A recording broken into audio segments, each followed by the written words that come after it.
Ignition. GRR.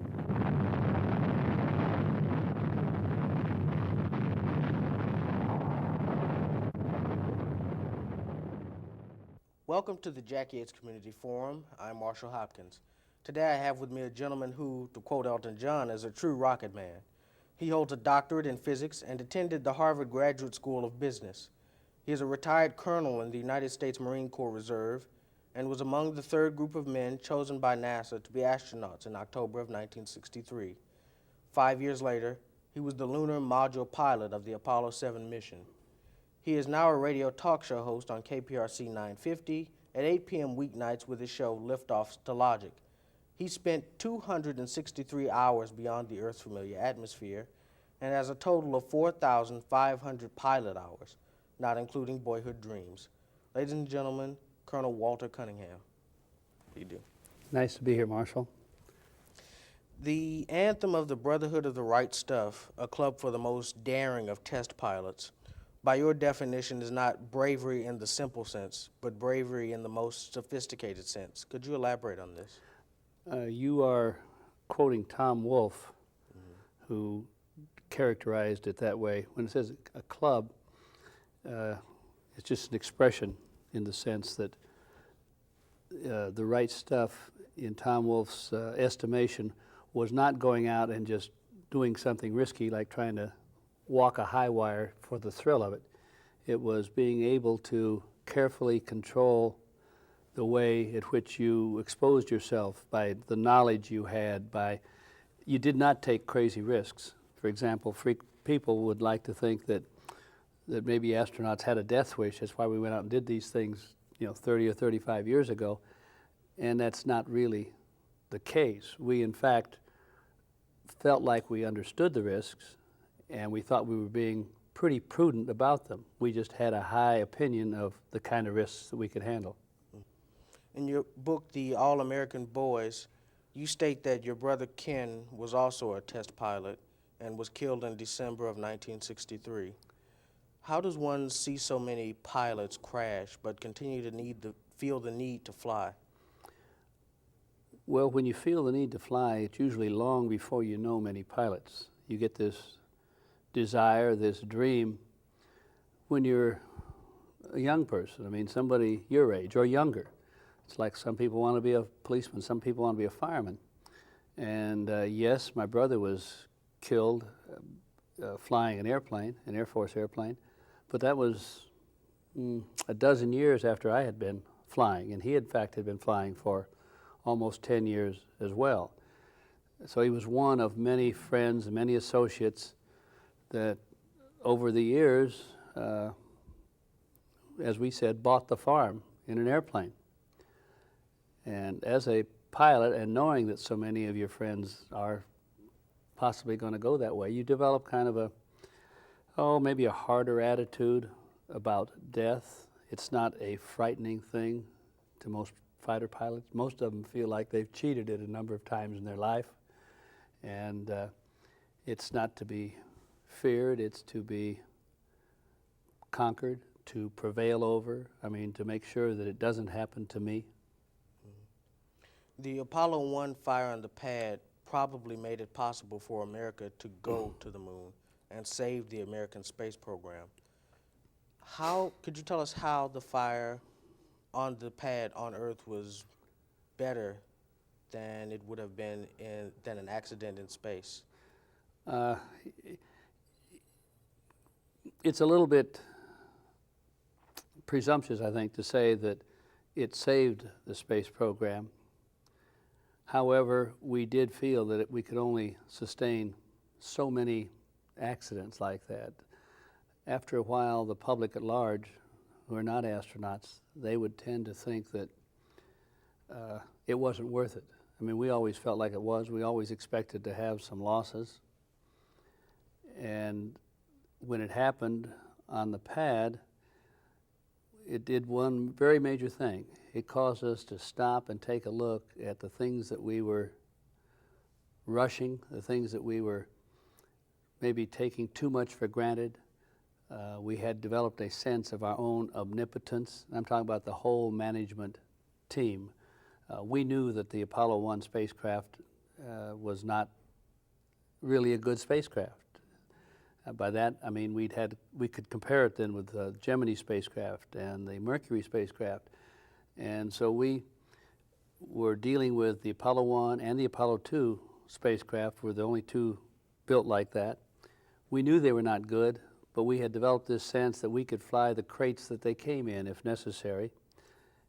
And that was a bit ridiculous when we look back in retrospect. We were pushing ahead because we knew it was risky.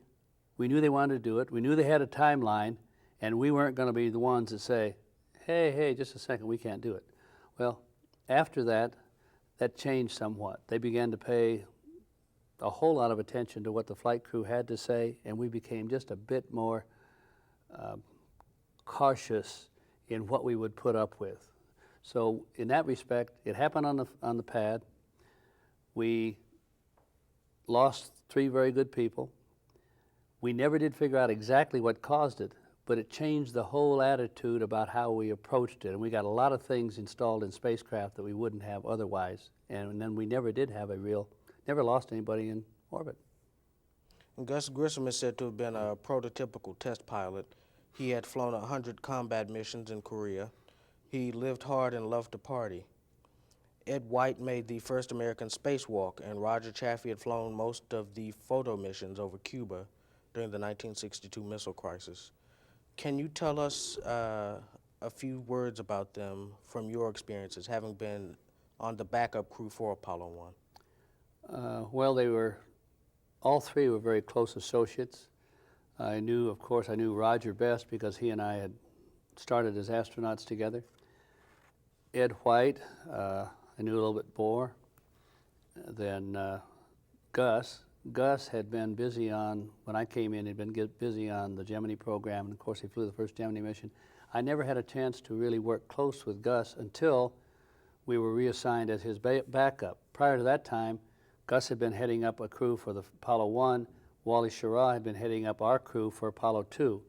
When they canceled Apollo 2, then we became backups to Gus and Ed and Roger, and I had a chance to work for about 3 months, I guess, with Gus very closely. I developed a lot of respect for Gus. He was a much more serious, capable guy than the image that tended to be projected at that time. Very, very good guy. Ed White was a good man as well, but he was kind of a goody two-shoes, cultivating an image of the all-American boy, Jack Armstrong, the all-American boy kind of thing. And Roger was just an aggressive young guy wanting to get started like the rest of us. I don't mean to be morbid, but in respect to the Apollo 1 fire, the astronauts died of asphyxiation with the cabin temperature reaching an unbelievable 1,000 degrees. Could you tell us what it may have been like for them during those last 12 seconds? Well, I was on the accident investigating board, and I'm the one that took the tapes up. I listened to those tapes a number of times to hear the communications, and I took the tapes up to the Bell Laboratories to have them analyzed in as great a detail as they could. Actually, today they might have been able to pull more information off than they did at that time. But it was a fairly quick event. I mean, from the time they said, we got a signal that said there's a fire, until the time that it looks like they died, it was like 12 seconds, or they were unconscious. You know, nobody knows exactly when they did die. And during that period of time, 100% oxygen, and they'd been closed up for some time, so all of the materials, anything that was flammable, and there was a lot of flammable material in there, not like later tests, it was all saturated with 100% oxygen. So the fire went up just like this. I am sure that they had time to realize probably that they weren't going to get out, but that was about it. You astronauts were a competitive bunch. Oh, yeah? In your book, you state that you rarely heard one astronaut volunteer anything complimentary about the other or admit to his own problems. Tell me about the win-at-all-cost attitude, the Tire Biters Award, and the 1,380-mile race from Houston to Los Angeles. Oh, there's a lot of races. That happened to be probably the most popular one because it was the most heavily traveled circuit between us as we moved back and forth between Rockwell. Same race could go on to Huntsville or down to Patrick Air Force Base where we'd fly down to Florida. But yes, it was a very competitive group, bright, some of them brilliant, but I remember I came here from graduate school of physics at UCLA, and I can remember thinking that the competition that I had here was so much tougher that if these same guys who didn't even have a background in physics had been down there at UCLA studying physics, that it would have been much tougher composition, just because it was in their bones to do it. And you know, that's not always an attractive quality in some professions. I feel like it did a lot to keep us alive because we were continually kind of reinforcing our own egos that we were good enough to prevail over anything. And the simplest thing to do was to demonstrate it to one of your associates. I mean, we played handball on the handball court, then it always felt a little bit better to have won to put him down, just in case that kind of might give you an edge someplace else. I didn't run at the time, but I'm sure that those people that ran the track, that they never ran with somebody without still at the end. I bet there was a kick in trying to come in ahead. So it was very competitive.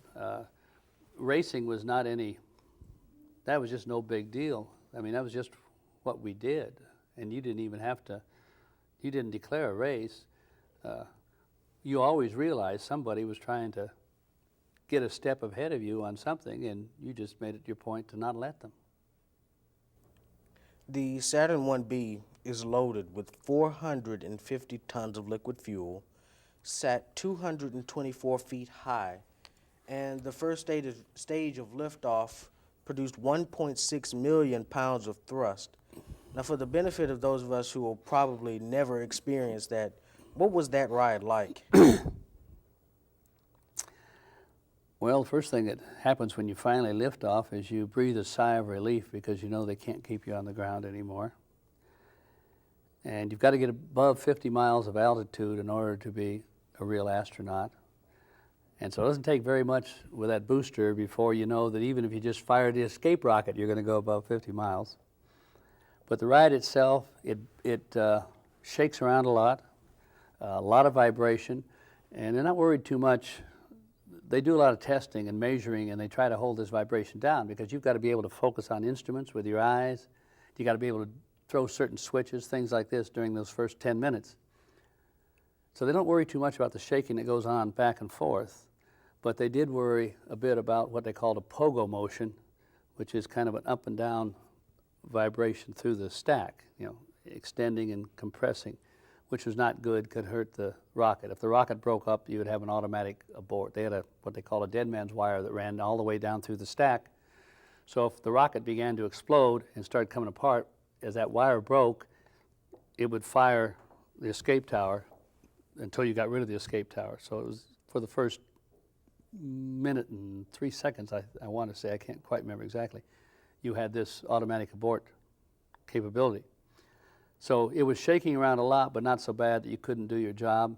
After a while, the G load got fairly heavy before you got rid of the first stage, and it got a little bit tough to throw switches, so we tried to minimize the number of movements that you had to make during this period of time. So mostly it was radio calls and a few switches. But it was exciting because it starts off at 0 velocity and it slowly builds up. And it's not like just building up until you get to 60 miles an hour. I do a little bit of drag racing in my car, and you feel that. This is a thrust that just keeps right on going. Mm-hmm. And because you've got the same amount of thrust, and the rocket's getting lighter all the time as you burn off this fuel, so you're getting this nice, thrilling acceleration. Some consider the Apollo 7 mission to be the most ambitious first flight ever undertaken with any new vehicle, anywhere, anytime. Detail for us, if you would, what you believe were the greatest accomplishments of Apollo 7. Well, there's no question that it was the most ambitious first flight. And I'll be really surprised if they ever try to do that again. And I can only tell you that it was attempted at that time because of the confidence we developed after the fire, changes we made, a couple of unmanned tests, and it could have ended at any time before that. And the way they design these missions is most of the objectives are crowded into the beginning. We call it front-end loaded. So as time went on, you had fewer and fewer objectives left to accomplish and maybe a little bit more time that you could smell the roses and look out the window a while.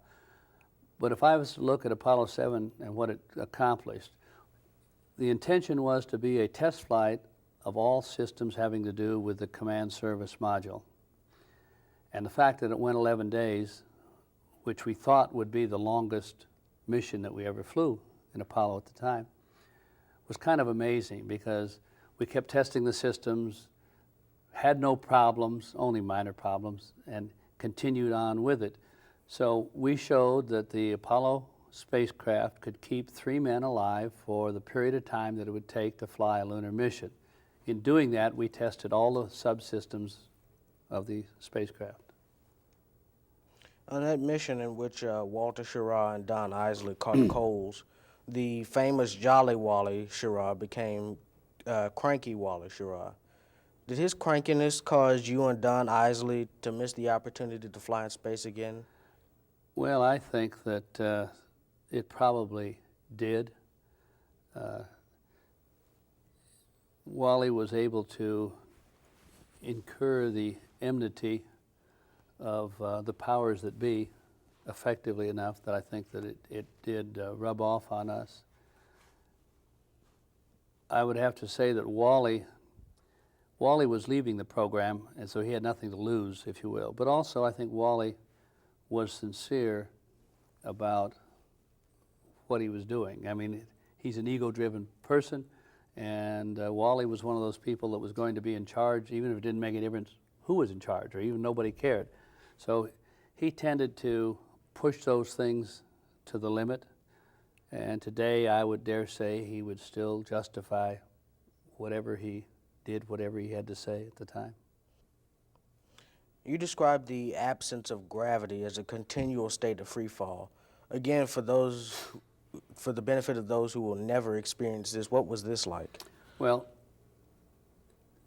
I don't just describe it that way. That is what it is, and it's frequently called free flow because you're falling around the Earth. The spacecraft is in equilibrium with the gravitational attraction of the Earth.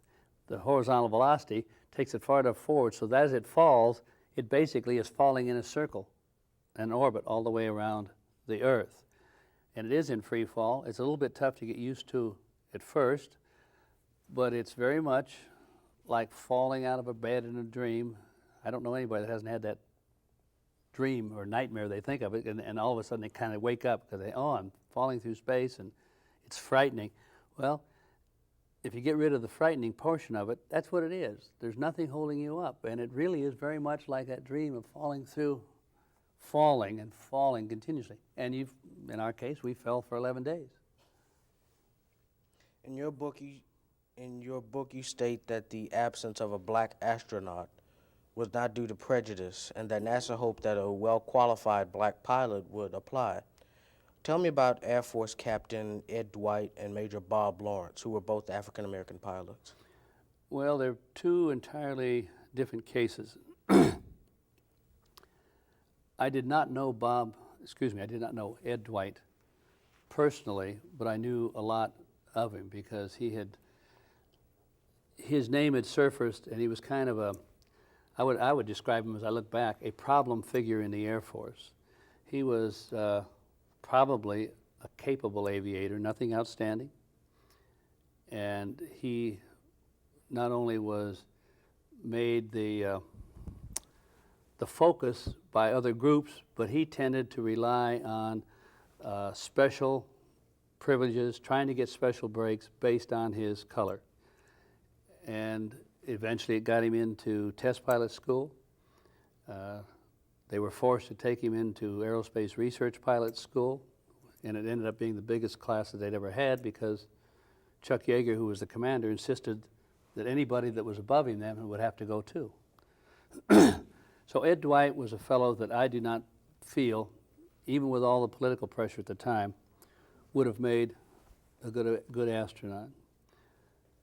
Bob Lawrence, Major Bob Lawrence, I did know Bob. I can't say close personal friend, but I knew him.